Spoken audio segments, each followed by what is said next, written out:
Today's topic is why manufacturing has not taken off in India. Hello, everyone. It's good to be with you once again. Today, I have with me TCA Srinivasa Raghavan, an economist and economics journalist who has covered lots of things. Let's hear from him what he thinks. Over to you.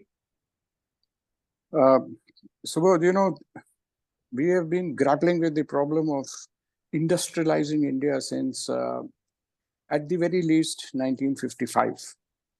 And it was the slow progress in the 5 years previous to that, in the first 5-year plan, that the Congress party started grappling with it. And they had that huge convention in Avadi in Tamil Nadu. And they passed this resolution that the government would capture, as they said, the commanding heights of the economy, all the heavy industries and machines to make machines and so on. Right. So essentially, what that policy did was to make India a capital-intensive manufacturing country, or try and do that, rather than focus on labor-intensive manufacturing, which is what the East Asian countries and China later on did. So what the capital intensity of the policy orientation of capital intensity started in 1957 did was to steer the economy for the next 45 years or 35 years, whichever cutoff point you want to take, in a direction which was completely counterproductive. It led to all kinds of governmental controls on the use of capital. It led to all kinds of controls on the kind of manufacturing products that we would do. Essentially, to cut a long story short, it was a very, very bad policy. It's only from about the late 90s that began to change. So, and even that hasn't worked. I'll come to that. What did happen in this time was that India also, because of the foreign exchange shortage, it also became highly autarkic. We simply fell off the trade maps of the world. Yeah. And so, and the fact that the Indian economy had become a virtually closed one with high tariffs and all manner of other regulations, what it meant was that the competitive instinct and the efficiency that competition induces, international competition induces, that simply disappeared. Yes. There was also licensing, which means that, as one former secretary in the industry ministry said, a very fine economist, by the way, Sharad Marathe, he said that India is the only country in the world where the government told the producers, you will only produce so much and no more. So we put an automatic cap on the output that we could achieve. Yes. All that began to change in the mid-80s, and slowly things should have improved, but they haven't. They have, in fact, become worse.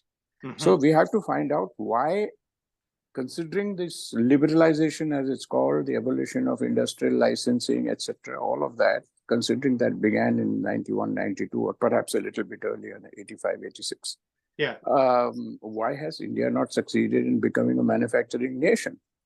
And there are, to my mind, there are two major reasons, or three maybe, one is that the cost of capital is very high in India because the government preempts so much of the finances savings available in the country for welfare purposes.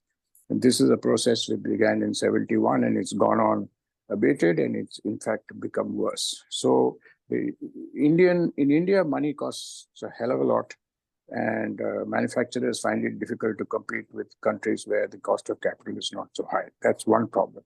2013, acquisition of land has been a problem right from the beginning, and which is why the constitution had to be amended a few times to make sure that the Supreme Court did not intervene in government's attempts to acquire land from farmers to build the public sector companies. But because the only asset the poor have were the little bits of land, and if you took away their land, they were really not being educated or anything, they became landless laborers. There was a huge political pressure not to acquire land. All of this culminated eventually in India. Things move very slowly over 50 years. in the 2013 land acquisition laws, which says that if you acquire a piece of land from a farmer for building a factory, you have to pay him 4 times the market price. Yes. Now, there are 2 problems with this. One is that why 4 times and why not thrice or why not 8 times? So this 4 times is an arbitrary number.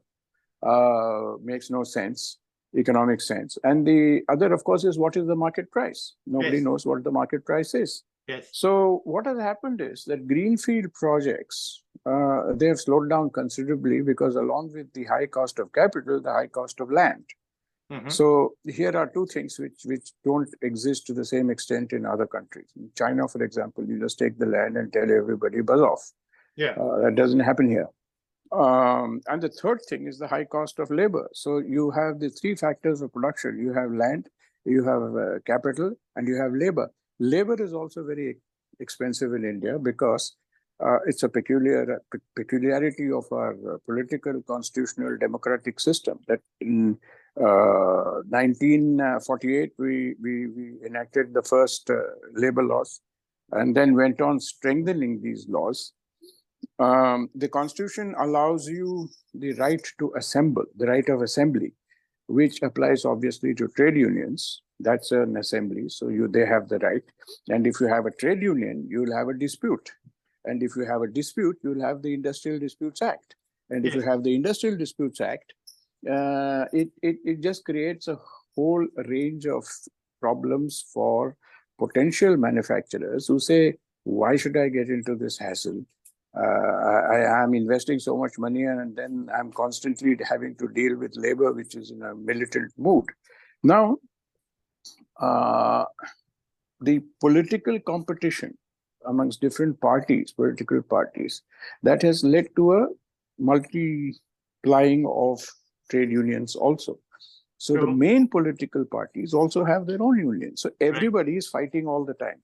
So you're fighting against the farmers, you're fighting against the banks, and you're fighting against your labor. Right.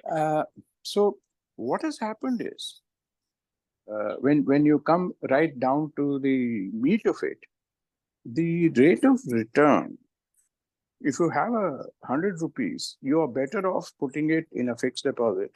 Hassle-free, you will get 7.5% or 6% or whatever it is.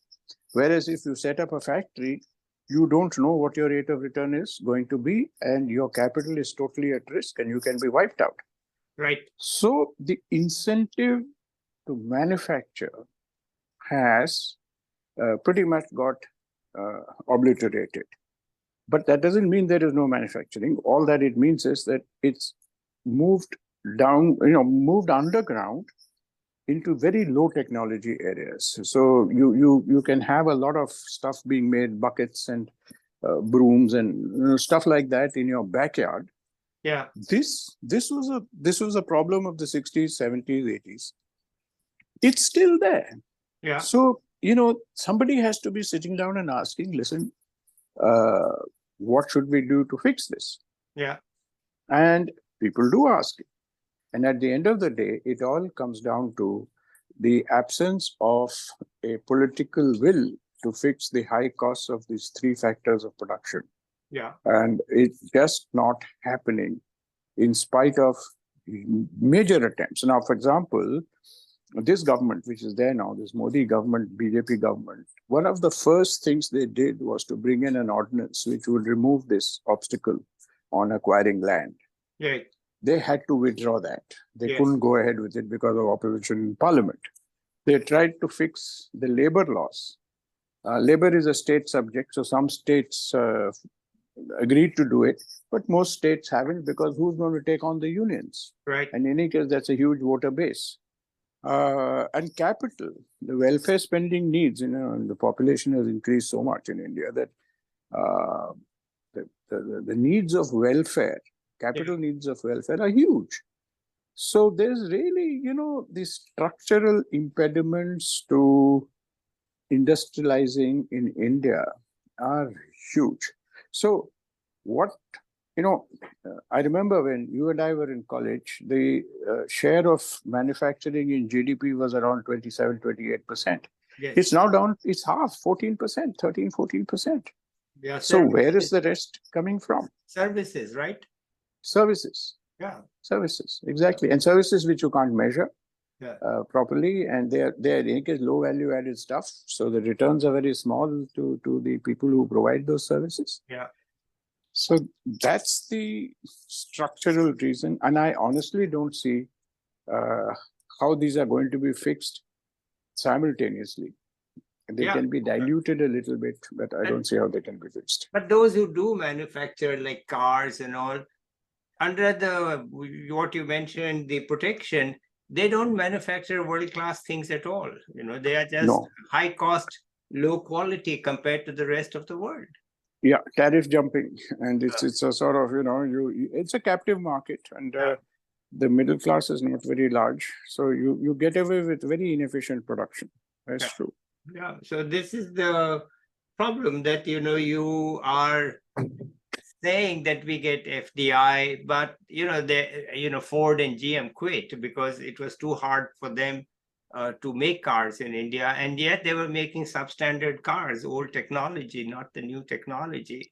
So whatever in India, I even this new nano factory, it's supposed to be obsolete chips.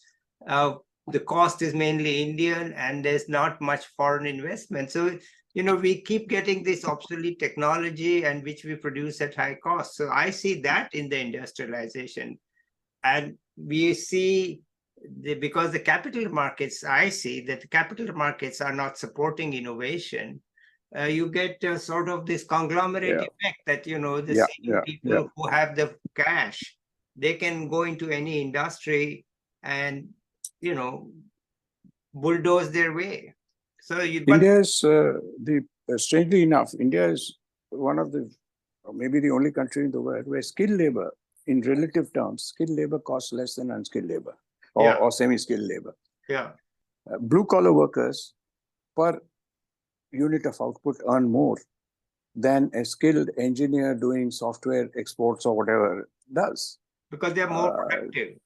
Yeah, it's a strange inversion of the reward system. Yeah, because services, you don't have the protection. You are export oriented, so you got to be. And no regulations also, particularly, you don't have these inspectors coming and saying. No. It's a whole plethora of reasons. So you don't see any way out in the near future? Not in the near future. It's because look, you're down to 13%. You need to take it up to at least 35%, 40%. And I mean, given everything, these kind of impediments, it's very hard to get up there. I read that recently Karnataka and Tamil Nadu have decided to take back the labor laws, where they agreed that, look, women can work at night and the number of hours of the shift can be increased. That was at the demand. There was some demand, but that has been taken back, I heard.